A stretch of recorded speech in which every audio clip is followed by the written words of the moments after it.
उत्तर प्रदेश के बलिया में नए साल की शाम डबल मर्डर से हड़कंप मच गया।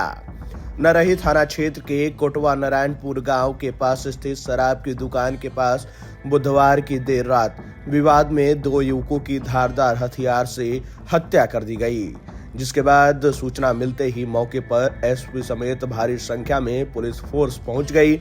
फिलहाल हत्या के कारणों की जानकारी नहीं हो सकी है।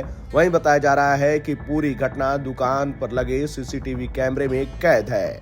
नरई थाना क्षेत्र के सिकंदरपुर के रहने वाले स्वर्गीय कन्हैया का 25 साल के गोलू वर्मा और लक्ष्मण गुप्ता का 24 साल का बेटा बुधवार शाम शराब की दुकान के पास पहुंचे थे। दुकान कोटवा नारायणपुर लट्ठूडीह मार्ग पर है। ग्रामीणों की माने तो वहां किसी बात को लेकर पड़ोस के गांव के किसी युवक से उनका विवाद चल रहा था। कहासुनी के बीच युवक और उसके साथ मौजूद अन्य लोगों ने गोलू और प्रशांत पर चाकू व कुल्हाड़ी से हमला कर दिया। गंभीर रूप से घायल दोनों युवकों को पड़ोस के बक्सर के निजी अस्पताल में पहुंचाया गया। वहां चिकित्सकों ने जांच के बाद दोनों को मृत घोषित करार बताया। दोनों शव को घटनास्थल पर लाकर ग्रामीणों ने कोटवा नारायणपुर चट्टी पर चक्का जाम कर दिया। इससे बलिया गाजीपुर राष्ट्रीय राजमार्ग पर वाहनों की आवाजाही भी ठप हो गई। वहीं अधिकारियों ने आरोपियों की जल्द गिरफ्तारी का भरोसा देकर जाम समाप्त कराया।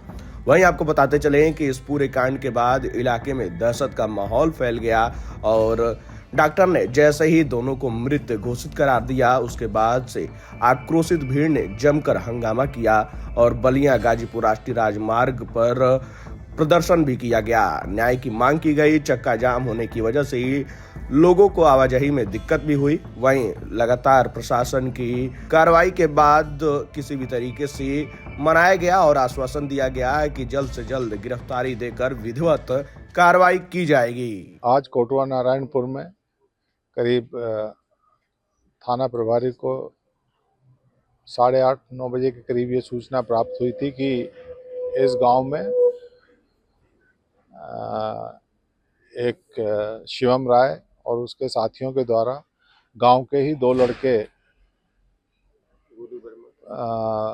प्रशांत गुप्ता और गोलू वर्मा तथा एक अन्य लड़के के साथ किसी कुल्हाड़ी जैसी चीज़ से उसने घातक प्रहार किया है। परिजन उन्हें लेकर बक्सर गए थे।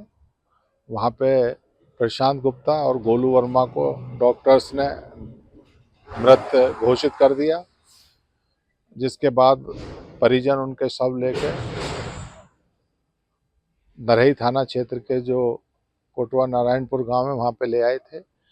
परिजनों द्वारा इसमें तहरीर दी गई है, उसमें सुसंगत धाराओं में अभियोग पंजीकृत कर लिया गया है। दोनों के शवों को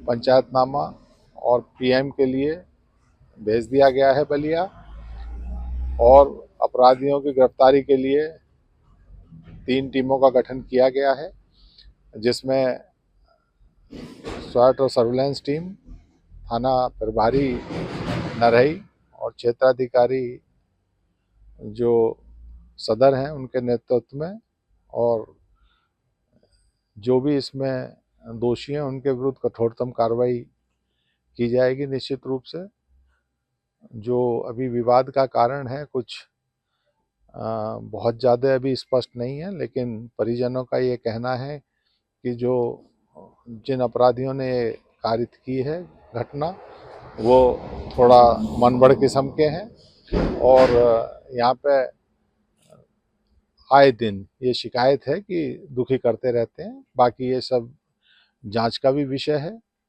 लेकिन ये है कि अब एफआईआर पंजीकृत सुसंगत धाराओं में की जा रही है और इनके विरुद्ध कठोर कार्रवाई की जाएगी।